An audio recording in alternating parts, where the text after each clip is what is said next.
Sometimes I have a wicked craving for just a classic chicken parm with stringy cheese, crispy breading, and just like a sultry, amazing red sauce. And that's exactly what I'm making today. I'm gonna pretend I'm in a classic Italian restaurant and just make a classic chicken parm, just the way you want it. So that's what we're gonna do today, and it all starts with an amazing breading. And we have here some Panko breadcrumbs. I'm gonna show you the difference between regular breadcrumbs and Panko breadcrumbs. This is Panko, so it's like kind of a coarse grain breadcrumb, and it's going to make a amazing crispy crust on your chicken. Regular breadcrumbs kind of looks like this. I don't know if you can get in there, but it's really fine, and it's gonna leave you with kind of like a wimpy breadcrumb on the outside, a little bit soggy, and I like the crunchiness of Panko breadcrumbs. So we have here Panko on a plate, and I'm gonna add a few little things to flavor this Panko. So we have here some Italian seasoning, and I'm just going to place that right into our breadcrumbs. And Italian seasoning is oregano, thyme, rosemary, sage, and basil. I always have this stuff on hand because it just is awesome to flavor sauces and breadcrumbs and all that. And then I have a little bit of garlic powder. A little bit goes a long way here. This is technically like a clove and a half of garlic. And we're basically just gonna make this Panko almost have like a garlic bread kind of quality to it. How amazing does that sound? And then I have here just a little bit of finely grated parm. I'm gonna put that right in. And then I'm just gonna use the spoon and my hands to kind of toss the breadcrumbs with the seasoning. And this is just gonna bring the Panko to life. So our Panko is nicely tossed in with our seasoning, and I'm just gonna make a single layer here so it's really easy to bread our chicken. So I have some beautiful chicken cutlets here, and basically chicken cutlets are thinner chicken breasts. So usually you can just buy this right in the grocery store. You can also basically chop the chicken breast right in half and make thinner little pieces of chicken breast, and that's what a chicken cutlet is. If you really like thin chicken, you're gonna wanna pound this, but I kind of like it a little bit thicker just so it has a little bit more meat. And then you're going to take an egg wash here. So I have 2 eggs that I basically just beat, and I'm going to generously just dip my chicken right into this egg wash just so it's dripping with egg. And what this does is when you put the chicken right into our Panko mixture, you're going to get a beautiful breading on the outside.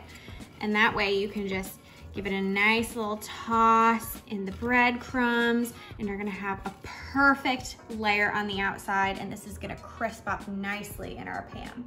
So I'm gonna put this in our bowl to bring over to the stove, and I'm gonna continue on with the rest of my chicken cutlets.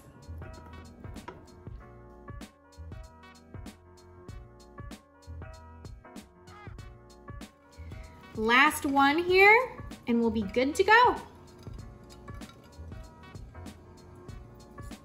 So our chicken is nicely breaded, and it's time to start with our simple tomato sauce that is just so perfect with this chicken parm. And it starts off with some garlic, obviously, and some onion here.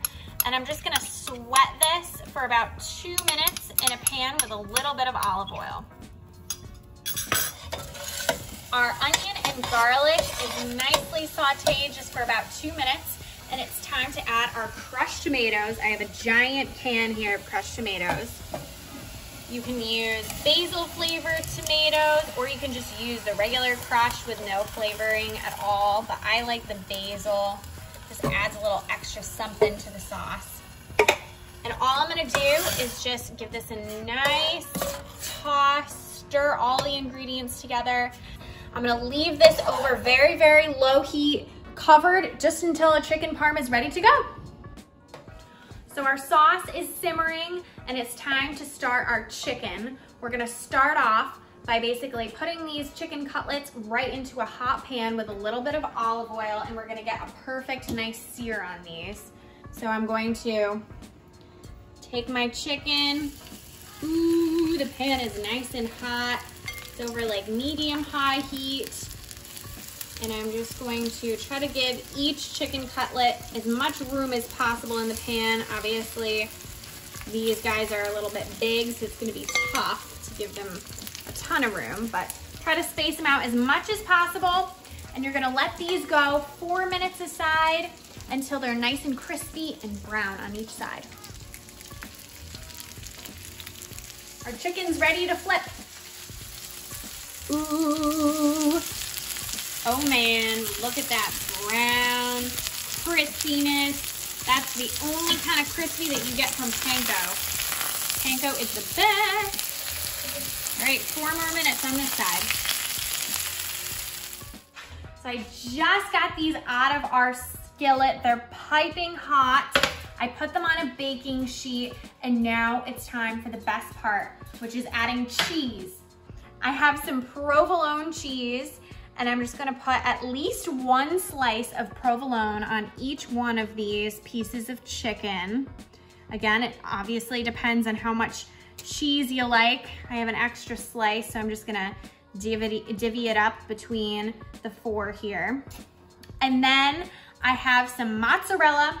I love doing a cheese blend here just because you get all kind of like the complex flavors, the stringiness.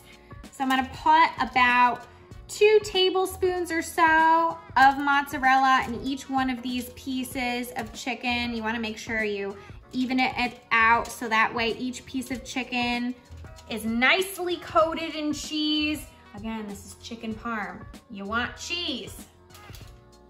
And then finally, I have some parm, just finely grated parm, and I'm gonna sprinkle some of that right on top too. This is just more for flavor. This isn't the best like melting cheese, but of course when you think of chicken parm, you think of parm.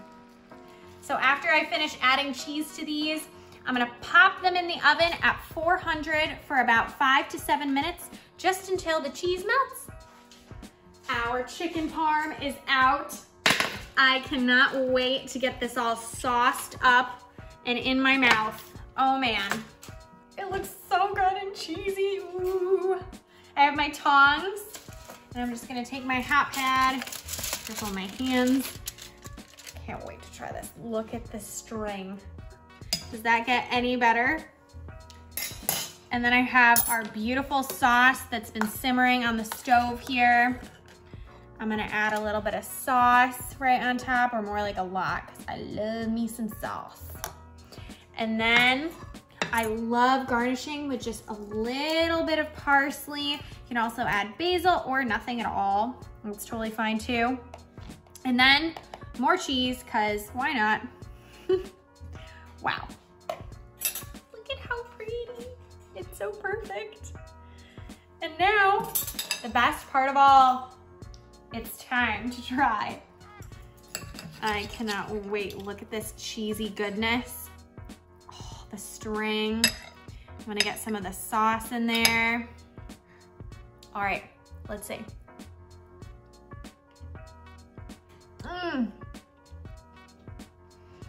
The breading is so crispy. The cheese is gooey. It's salty. It's just everything you would imagine. The garlic powder just sings in the background. Check this recipe out on Tastefully Grace. You will not regret it.